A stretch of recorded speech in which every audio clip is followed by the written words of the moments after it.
Good morning, everyone, and welcome to our Sunday message for the 1st of February of 2026. Today, the title of my talk is Statement of Being, Who and What God Is, Who and What Man or Human Is. And it's the second chapter of the book Lessons in Truth by H. Emily Cady. Now, each month, one of my talks will be on this book, so we'll move through the chapters of Lessons in Truth every month for this whole year. Now, the last time I spoke, I covered the first chapter of her book, Bondage or Liberty, which, and it was a question that we have to ask ourselves.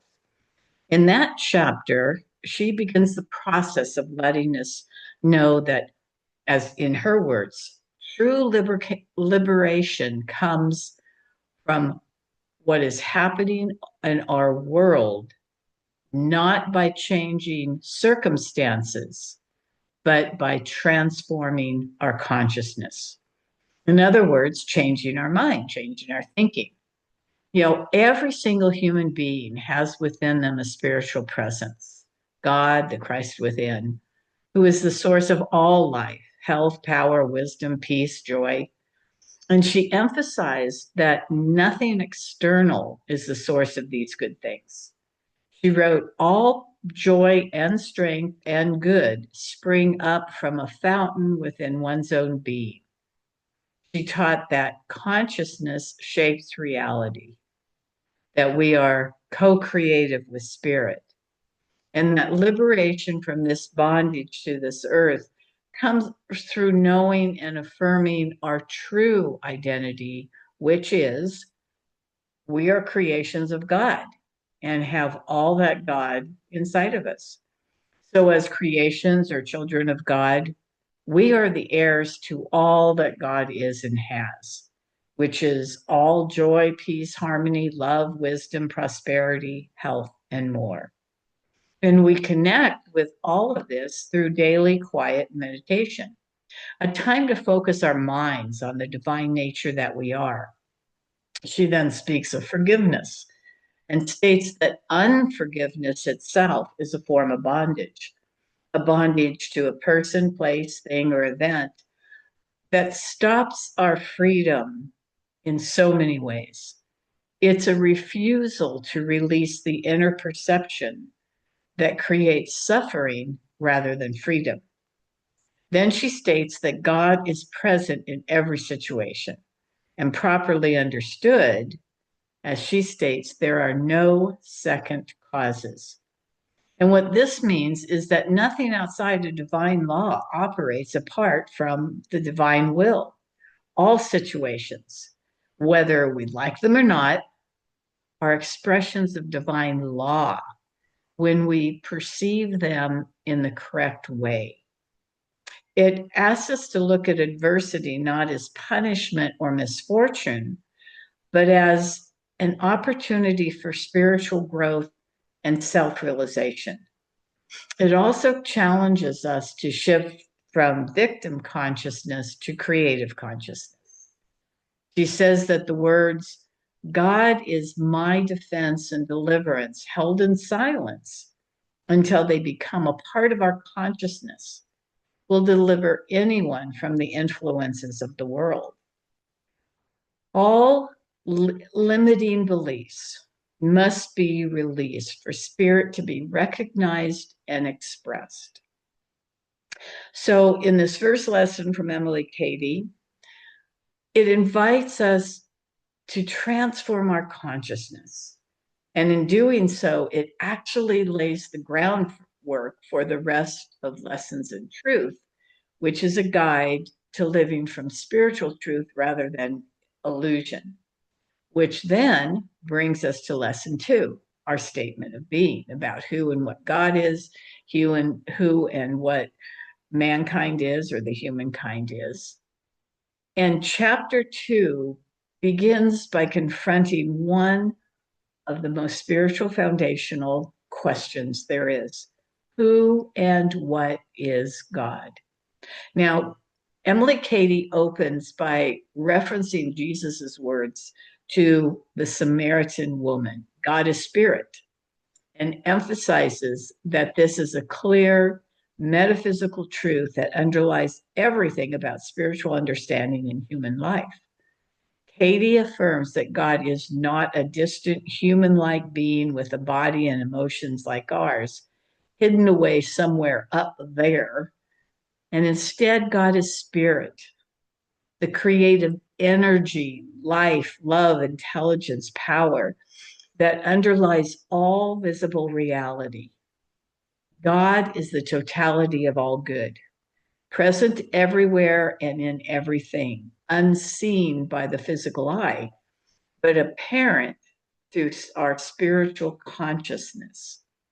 And she uses the metaphor of a vast ocean.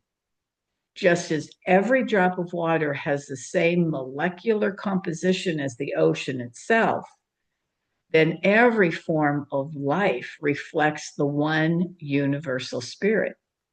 The difference lies only in the degree of or manifestation, not in the substance. So, this metaphysical foundation directly challenges conventional religious images of God as a person with human qualities, giving way instead to a larger view. God as infinite spirit manifesting through all life without being separate from its creation. A related idea can be found in the metaphysical teachings of Charles Fillmore, who, of course, is co-founder of Unity, who likewise emphasized that God is infinite mind or spirit, not a separate personality detached from humanity. He wrote that when we understand God as spirit, we see that the divine mind operates through every aspect of creation, and that human consciousness can align with this indwelling intelligence. Similarly, Ernest Holmes, who is the founder of religious science, described the universal mind, which he equated to God, as a presence already active within the soul and consciousness of every person. In this view, God is not external, but the very substance and power in which we live and move.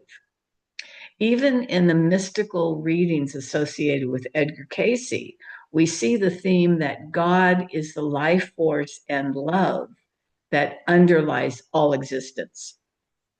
Cayce repeatedly affirmed that life is truth, truth is love, love is God, and God is life, framing the divine not as a separate deity, but as the creative essence manifest in and through all life. Katie then states three core aspects of the divine nature. One, God is life, the essence that makes being, existing possible. God is love, the unifying creative force that gives rise to harmony and compassion. And the third one is God is intelligence and power, the active principle that makes understanding, growth, and evolution possible. God is described as the underlying substance of all that exists. Whether we call this substance life, consciousness, spirit, mind, in this context, spirit is not separate from form. It is the reality that makes all forms possible. Katie insists that God is not something outside of us that must be petitioned for help. Rather, God is already abundant and present, ready to flow through us as we learn to become receptive to our own divine nature. And here again, the teachings of Charles Fillmore resonate very strongly with Katie's view. Fillmore often wrote about God as divine spirit and substance, emphasizing that spiritual truths are accessible when we align our thoughts with the divine, rather than treating God as an external figure to be appeased. one of his known assertions is that let the God within you express itself through you in the world without you. And this just encompasses the idea of God as an impersonal yet personalizing force within each individual. And like Katie, Ernest Holmes described this universal presence as innate in every person's consciousness. For Holmes, recognizing this truth was not an intellectual concept. It's a practical spiritual realization that changes how we experience life. From the inner peace of knowing that God's power is always present to the outer manifestation of that power in thought and action. And Casey adds another dimension that God's spirit is love and truth incarnate within our experience. And that by living in love and expressing compassion, we bring spiritual reality into our daily life. And after defining the divine nature, the nature of God, Katie then turns her attention to what man is. She wrote that man is the highest visible expression of divine energy. Each person is a unique manifestation of spirit, a distinct and individualized expression of God. This is a metaphysical claim meant to empower every single person to recognize the innate divinity within themselves. Now, Katie emphasized that although humans appear to be threefold, spirit, soul, and body, these are not separate parts, but different degrees of manifestation of one underlying reality. Spirit is the unchanging, eternal center of being. Soul, or what some call the mortal mind, is the aspect that thinks and perceives. The body is the external expression that interacts with the physical world.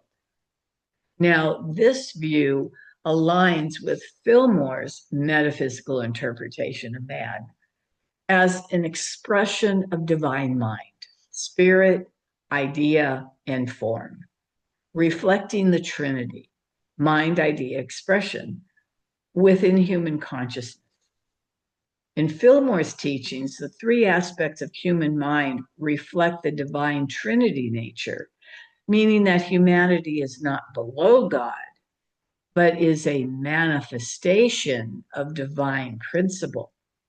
And Holmes also taught that because God is an infinite presence within us, each person participates in that universal spirit. And through conscious alignment, we can express divine qualities in ever greater measure.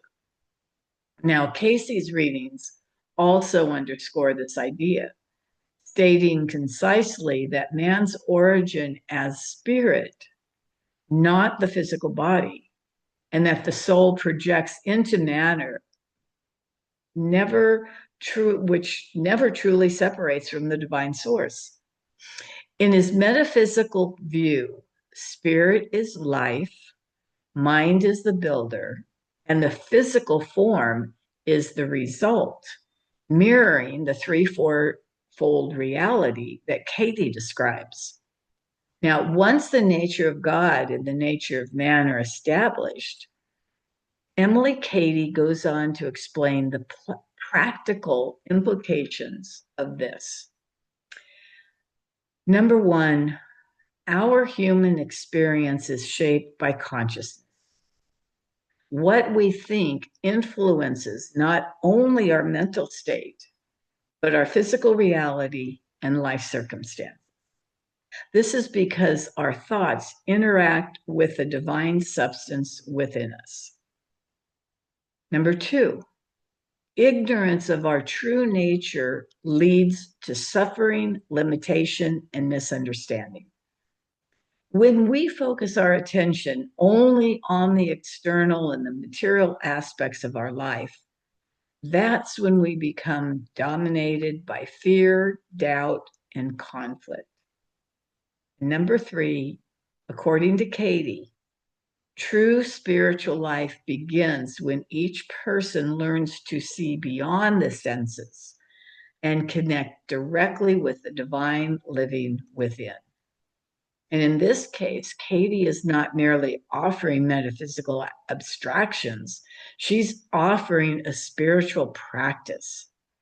She urges each of us to move beyond intellectual belief into direct consciousness of divine reality, trusting in the spirit within rather than external authorities or doctrines. And of course, this mirrors Fillmore's and Holmes's emphasis on inner realization that spiritual truth is not something added to us from without, but it's actually something that can be awakened within. Fillmore taught that by aligning one's mind with divine spirit brings about spiritual transformation, while Holmes emphasized that attaining understanding of God as an inner reality actually empowers people to participate in spiritual creation. Edgar Casey also consistently affirmed that the divine is not outside of us, but within us. And by living out of love and truth, we manifest the spiritual reality that Emily Cady describes. His readings frequently assert that God's spirit lives within the heart and mind of each person, and that love is the primary expression of divine life. Toward the close of the chapter, Katie reiterates that true spiritual understanding is not gained by turning outward to anything outside of us, but by awakening to the truth that spirit is within each person and then living from that awareness. And she reminds us that spiritual transformation is a practical process. It's one that impacts not just inner peace, but relationships, health, creativity, actually every aspect of your life. Your body, mind, and soul are temples of God's Spirit. And that by living in love, truth, and compassion, we bring that divine reality into expression in the world. So, in essence, this chapter is a declaration of spiritual identity, that God is real, present, universal, and innately radiant. God is an expression of that divine, or man is an expression of that divine reality. And our consciousness determines whether we live in the light of that truth or remain bound by illusion. So, this chapter, Statement of Being, is a metaphysical reinterpretation of the nature of God and humanity, with the emphasis that God is universal spirit, dwelling within and expressed through all of creation, and that humans are a very unique expression of that divine reality, because by shifting our consciousness from an external material perception to this inner spiritual life, we can align with divine truth and experience transformation in all realms of life. God is life, love, joy, health, peace, harmony. And when we align with the divine within us, only health, prosperity, oneness, joy, peace, harmony can flow through us, because only the qualities of God can flow through us when we align ourselves with the divine that is within each and every one of us. So, thank you so much for listening to this talk today. God bless each and every one of you, and may you all have a beautiful, wonderful, incredible week. Many blessings.